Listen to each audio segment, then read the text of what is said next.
Erik Wallin.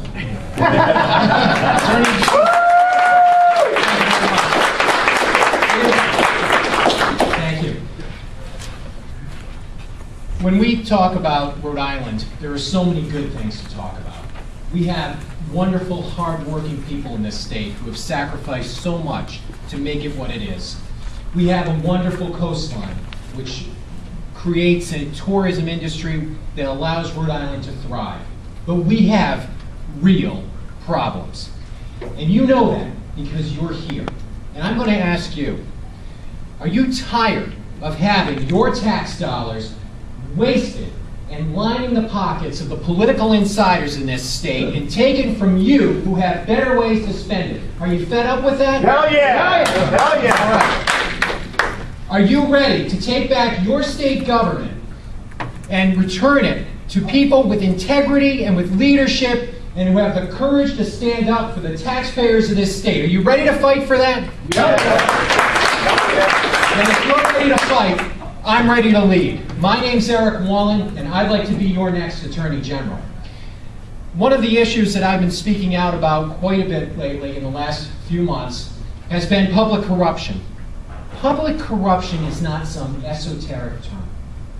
It is real, it is tangible, and it is a plague that has beset our state. We saw it recently in the landfill case, right? You saw it, $75 million, right? Was that gone? I heard gone. It's a good term. Buried. Buried. And more importantly, much of that money could have gone back to the state. And it would have meant less taxes that the state would have been coming back to you for. Because that's the essence of corruption. The essence of corruption is this. Every dollar that a political insider or a corrupt politician spends and puts in the pocket of his family, his friends, his own or her own, is another dollar that the state government or the municipality is going to come and say to you, we need another dollar, we're missing a few. We can't tolerate that anymore, and we can't stand for it, and I won't stand for it as your next Attorney General. When I contemplated about running for this office, many people said, well, you know, why do you want to do this? And I looked at my family. I have a 5 and a 3-year-old. I have a wife. We have left this state and we have come back to this state, but we were both native born here. I said to her that I have been someone who has complained a great deal about where we are as a state, but I'm someone who would like to see my kids have the opportunity to grow up and to have a career in this state. And the track that we're on now, that won't happen.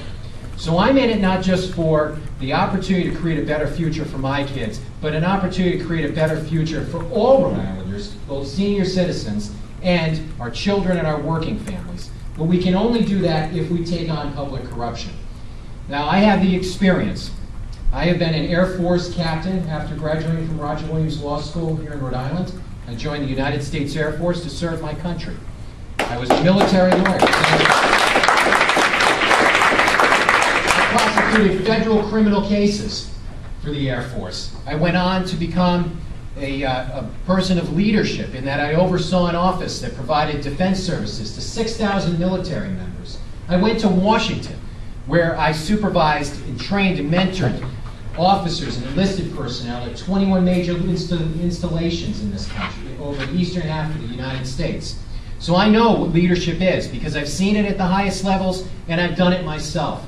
And I came back to Rhode Island after serving my country to serve my state as a criminal prosecutor in the Attorney General's office. So I know what it is to be in the trenches. I know what the benefit is when you lock up a violent offender, a drug dealer, a child molester, what it's like to protect Rhode Islanders from those who threaten our way of life.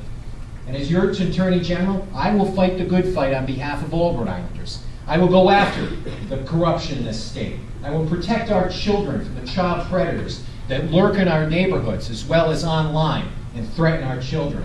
And I will tackle the gang violence, which is waging a war of terrorism in our cities.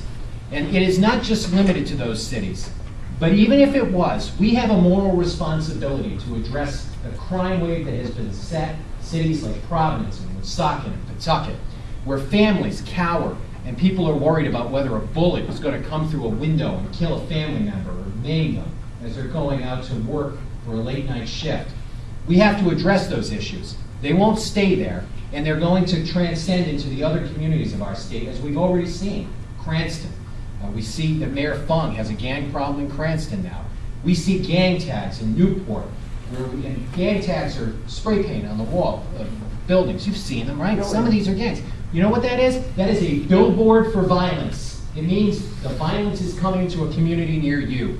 These are the serious issues that the Attorney General has to address. These are the issues that I will address as your Attorney General. I need your support, I ask for your support, and I thank you for the opportunity to speak to you as fellow Rhode Islanders. Thank you.